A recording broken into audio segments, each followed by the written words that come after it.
Andiswa. It's so lovely to meet you virtually. I'm hoping that at some point we can have a proper interaction. Um, Probably also virtually because of COVID. But yeah, I'm really excited to answer your questions. I was just saying earlier that from reading it, I can tell that emotional intention means a lot to you, and that's a beautiful thing to carry. I'd say you should keep that. There's nothing, yeah, the questions you're asking are really exciting. But before I get into that, I'm just gonna give a brief update on who I am, what I do. So my name is Monthati, Masebe, as you probably already know. I'm a composer, pianist, singer, songwriter, producer, now turned filmmaker because in the times of COVID you need to adapt and find like a whole pool of skills. But yeah, I'm excited to get into the questions that you've asked me. And if you have any more, and if you want us to interact further, we definitely can. My Instagram handle, Monthati_M. Yeah, I've got my email address as well. Anything that I do events wise, I can send you information about so that you can just also get to understand the industry better.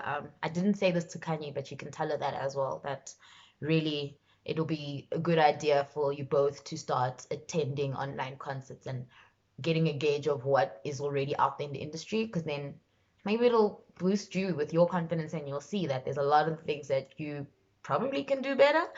And yeah, it's just that boost. Okay, let's get into the questions. So, how do you deal with critics? I don't. I don't. It's sad. Being criticized is sad. I cry. It hurts. And it's okay. It's okay. Being a musician doesn't mean you need to be this robot that is always, picture perfect, has a whole PR team that is like handling your social media. No, that's not true. People are going to say mean things and it's going to hurt. And I think you don't deal with the critics, you deal with the situation, and you use the criticism to build resilience and like get you pumped and get you back, you know? So yeah, critics are gonna be a thing. I don't want to sell you dreams and be like, oh, what critics? No, it's dark. It's dark. Next question: do you ever feel that you struggle with being underappreciated? Mm, so I did for a while, and this is why I studied at Wits, pianist, classical, black woman in the classical field already is whoo, and now classical piano is also kind of white male looking. The face of, classical piano is white and male, and I think for the longest time I felt out of place. And I felt even more out of place because I didn't like obvious composers like Chopin or Beethoven. Oh, please don't give me more Beethoven. Like I'd already played most of the stereotypical composers by the time I was 15. So going into a university space and now being told to play more Mozart was tiring. Like I wanted to play a different period as well. I was interested in the Impressionist period because, it awakened a lot of the modernist thought that exists now. So I was playing a lot of like the unknown guys. Debussy was more known, but Glia, Grieg, yeah, Poulenc's.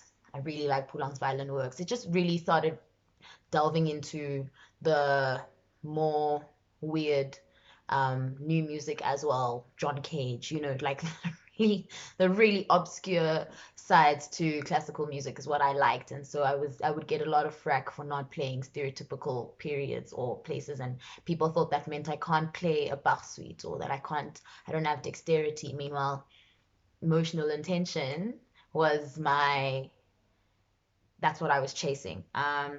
So yeah, did I struggle with feeling underappreciated in that sense? Then I did, because I felt like people wanted me to fit into the status quo and I didn't. Now, now I'm realizing that my purpose for making music isn't about the appreciation. It's about healing. And I think how I interact with music now, it matters more that there's an opinion, whether it's good or bad, whether it's in line with what I'm doing or not. What matters more is that I affected someone in some other way No, it's fine, it's fine, it's fine. Sorry, yeah, it's okay. When I affected someone in some other way, um, yeah, based on what I brought to the table. Um, and I also draw inspiration, which is the next question that you asked. I draw inspiration from people and cultures that don't get spoken of. I'm an archivist. I didn't mention that part, but I archive indigenous music. And so in my archiving, you know, you come across a lot of scales that don't exist in Western harmony. You come across a lot of rhythms, Um, I can hear 4/4 and a 6/8. Some people hear, 1, 2, 3, 4, 5, 6, 1, 2, 3, 4 is what I hear over a 6/8 feel. I can hear polyrhythms. I can hear a whole bunch of styles that don't exist in your typical Western art harmony textbook. And so that kind of tying into the previous thing, like it creates a world where you're not searching for validation because you're validated in doing what you love. And yeah, I would say even for you, don't limit whatever the inspiration is. The inspiration it can be pop, it can be rock, it can be trance, it can be dub, it can be ska, it can be reggae, it can be whatever you want it to be. And all of it fits into classical music because right now, you just being someone who was classically trained makes you valid as a classical musician. So you can bring whatever you want into the classical field right now. And new music is crazy. I don't know if you listen to a lot of new music, but yeah, I mean, we're really redefining what it means to be a classic. I'm pretty sure if you do listen to new music, you've played weird pieces where you're not even really playing notes on the violin. Like you're tapping it, you're slapping it, you're doing a whole bunch of ponticellos and like glissandis at the same time, and it's textural. You're making creak door cracking sounds with your violin. You can do whatever you want, and so yeah, don't limit the idea of finding inspiration to um typical things. And then also you need to be honest with yourself and whatever spiritual guide strengthens you. Because a lot of inspiration that comes from that. And it's a dark world, the music world. It's a lot of temptations, a lot of beautiful temptations, but those temptations will never take you as far as, you know, the spirit. So I would say those two things. In your own understanding, what does being a professional musician mean? Is it about being able to play notes at a specific level or being emotionally inclined to music? Baby girl, everything, everything, everything, everything, everything, everything. Um, Firstly, once you decide to take music professionally, you need to understand that there's music that you're interacting with, or there's a section to the music industry that you're interacting with for gain. So you are interacting with musicians because you want to build and expand a network. There's where you're doing it to make money, teaching, writing jingles for adverts, recording. You probably have to be a sound recorder, like a recording engineer as well, understanding the production element of it. So there's a really more structural industrial section to just being a musician, but then the emotion drives you to continue, and it also drives you to want to still interact with the stuff that you don't necessarily like, the admin things, all the commissions that you're given that don't even speak to who you are and what you enjoy about music. Um, yeah, so it's a wide pool of things, but you need to understand that it's this big. And so to be a composer doesn't mean writing music that a performer can play. To be a composer also doesn't mean never playing. There's an idea now that's running around a lot in the industry called being a DIY musician. And a DIY musician is someone who learns to produce a beat, learns to promote a beat, learns to like just does everything from their bedroom because they don't have the access to a studio or the access to a commissioner. I was joking earlier about how I've become a filmmaker, but if you really want to put yourself out there as a composer, but you don't have any material to compose over to, let's say you want to do film score, for instance, then you need to take your phone and take pictures of your dog and of plants and the sky and the trees, and then put your music over that so that people can see that you have that skill. And that in itself is a whole other level to the industry that goes beyond your ability to play and to hear. Hearing is also very important. Yeah, I don't know, I hope you're better than I was, but when I was practicing, my oral was always like, yeah, I don't need to know what chord it is. It sounds cool, whatever. I can sing it. If I can sing it, I know what it is. Nah, you need to know how to hear music and how to strip a drum sequence into its hi-hats, its snares, it's all of that, all of that, all of that. So train your ear.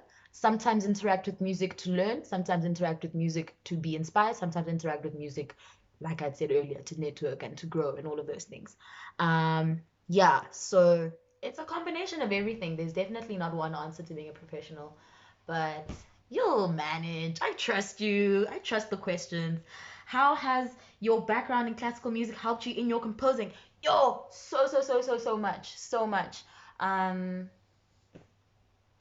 Before I used to feel like it's limiting. Before I used to hate it because, jazz is so cool, man. And the only options we were given at school was like classical and jazz. And the jazz guys were just, they don't even need to know the song. They just need to see the chords and they can improvise.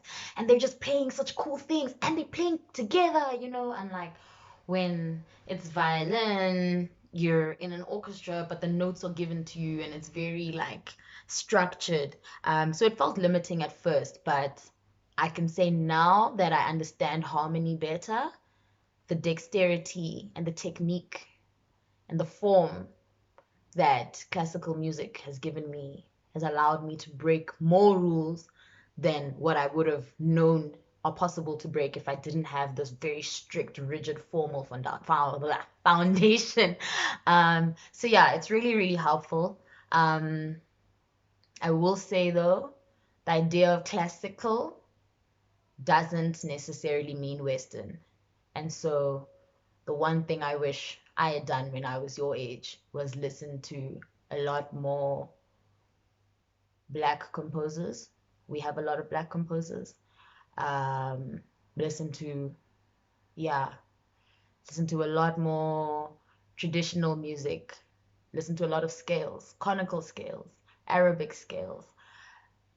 It really ignites another concept that the very composers who were playing were stealing ideas from back in the day. So you really would be channeling another aspect to composing if that's how you went about it.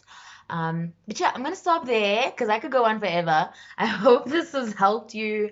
Yeah, let's keep in touch. Let's speak more and don't stop, don't quit. Everyone, there's gonna come a point in time where people feel like the music thing is dumb. It's not dumb. You're not crazy for knowing what you want to be now. It's beautiful that you know what you want to be now and you can do it. You've already proven yourself.